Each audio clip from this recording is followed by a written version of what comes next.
Senator Simons. Thank you, Madame la Présidente. I rise today to speak to Bill C-47, the Budget Implementation Act, and specifically to Division 23 of Part 4, which deals with the Air Passengers Bill of Rights.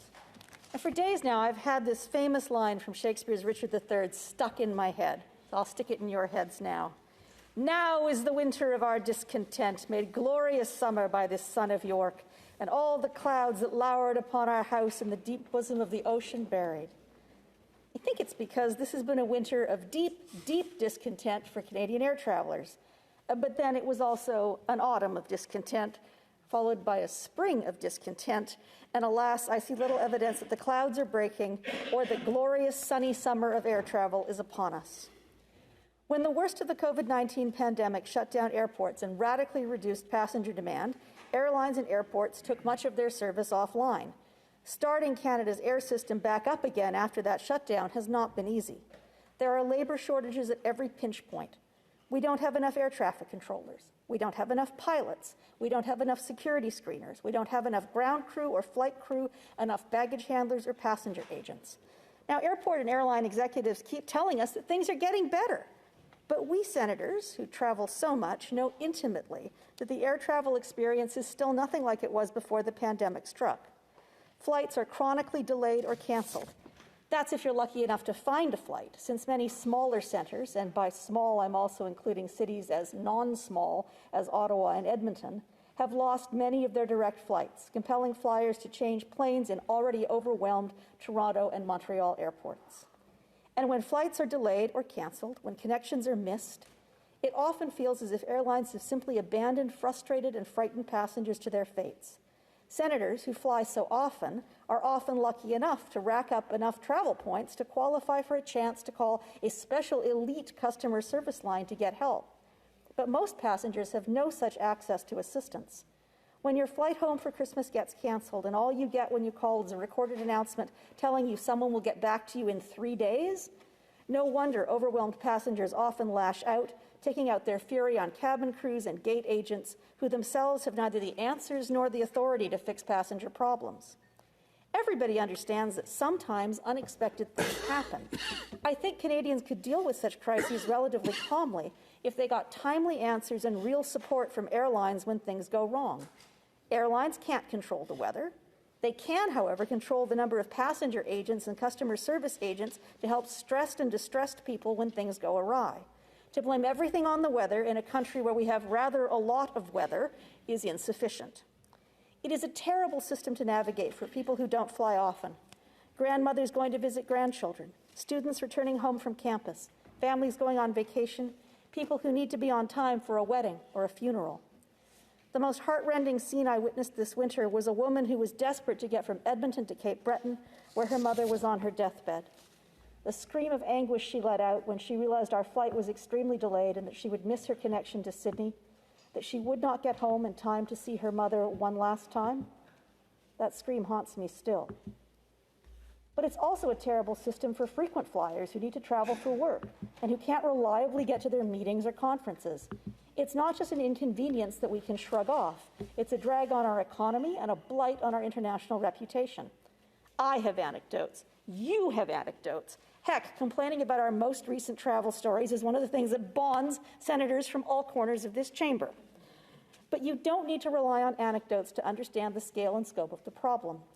During our hearings on Bill C-47, our Transportation and Communications Committee heard that publicly available monthly on-time performance data shows that Toronto Pearson, Montreal Trudeau, and Vancouver International consistently underperform compared to comparable U.S. airports like Seattle, Detroit, and Chicago O'Hare. About 1.5 to 2 flights out of every 10 at comparable U.S. airports are delayed. In Canada, we have closer to 4 flights out of every 10 delayed at Canada's 3 largest airports. That means, if we're lucky, 60% of flights depart on time. We do have an Air Passenger Bill of Rights, which allows passengers to complain if they don't get satisfaction from the airlines in resolving their issues. Our committee heard from witnesses that people flying in Canada filed some 40,000 official formal complaints about their treatment by the airlines last year alone. But the complaint system is totally broken. As of last month, there was a backlog of 46,000 complaints, which would suggest that virtually none of the 40,000 people who complained last year has had their issue resolved.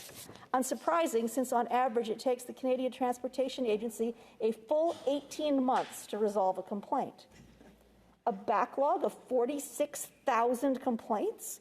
It's bureaucracy at its most absurd. Consumer justice delayed and denied.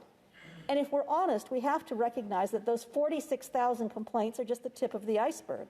Most Canadians who've had terrible travel misadventures don't even bother to file a complaint, either because they don't know the complaint system exists, or because with cool-eyed cynicism, no, make that world-weary realism, they recognize the reality that filing a complaint in a system like this accomplishes next to nothing.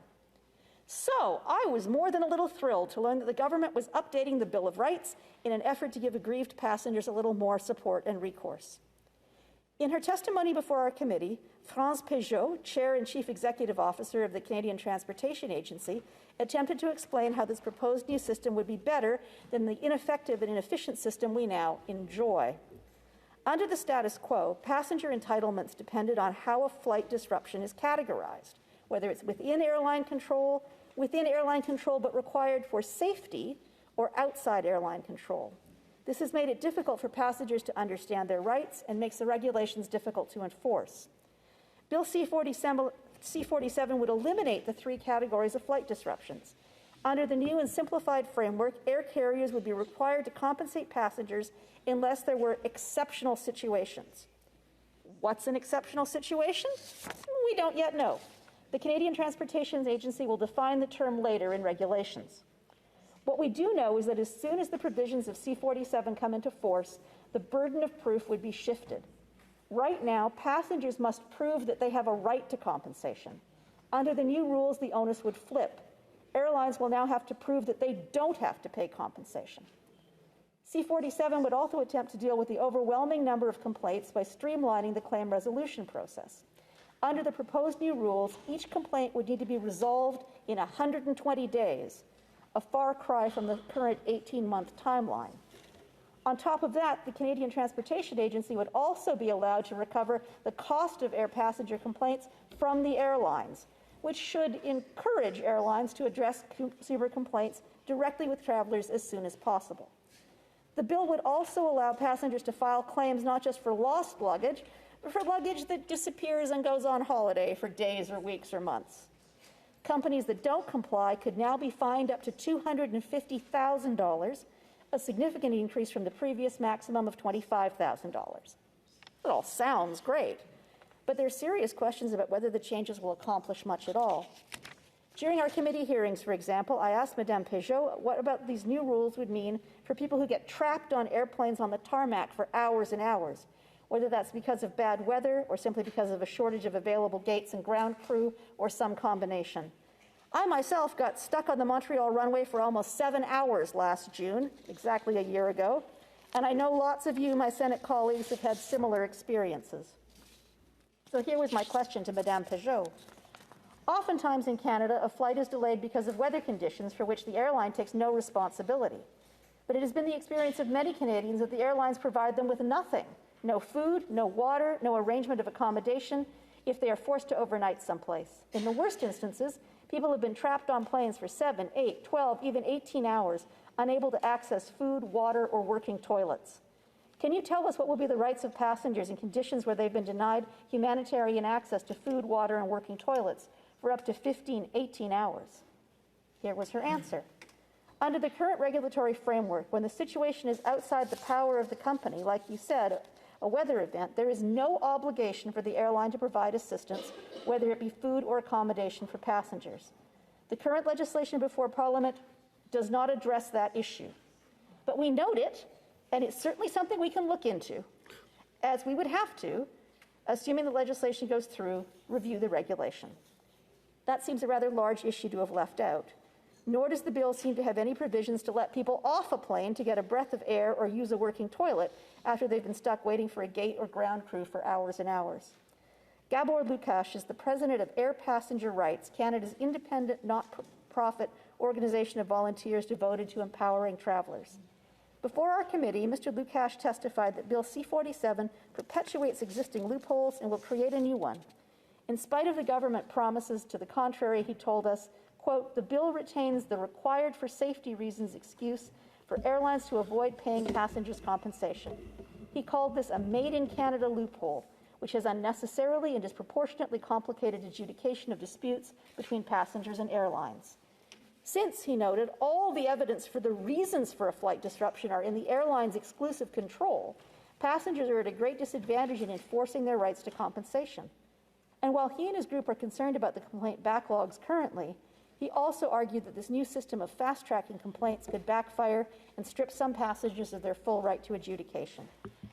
Meantime, we've heard plenty of anger from those in the air travel sector who've told us in hearings and in meetings that these changes will raise prices, reduce the number of flights on offer, and be a particularly heavy burden on small regional airlines that serve our smaller regional airports. They also complain that they shouldn't be held responsible for delays that are knock-on effects caused by NAV Canada's air traffic control systems or other holdups at the airport. I wish I could tell you definitively if I think this new complaint system will work. Unfortunately, by wrapping all these changes inside this turducken of an omnibus bill, the government severely limited the work that our committee could do to unpack the details. I understand the urgency to get these changes enacted, if not for this summer, then at least in time for the fall and winter travel season. But packing them into the budget was undoubtedly efficient in the short term. I dearly wish, though, that these changes had come to us in a standalone bill and that we had more time to study them properly. But disciplining the airlines for bad customer service, emotionally satisfying though it feels, is not enough to fix our snarled-up air travel system. We need to address the shortage of highly skilled pilots by finding a way to make expensive training programs more accessible and affordable. We need to reinvest in our airport infrastructure to make our airports more comfortable and user-friendly for passengers and airlines alike. We need to ensure that NAV Canada, the private company that provides air traffic control services, has the necessary capacity to do its job. We need to encourage competition so passengers are not held hostage to one or two airlines. And we need to come up with an integrated, coherent emergency plans to deal with the extreme weather events to ensure that our airports and airlines are able to deal with the new realities of climate change.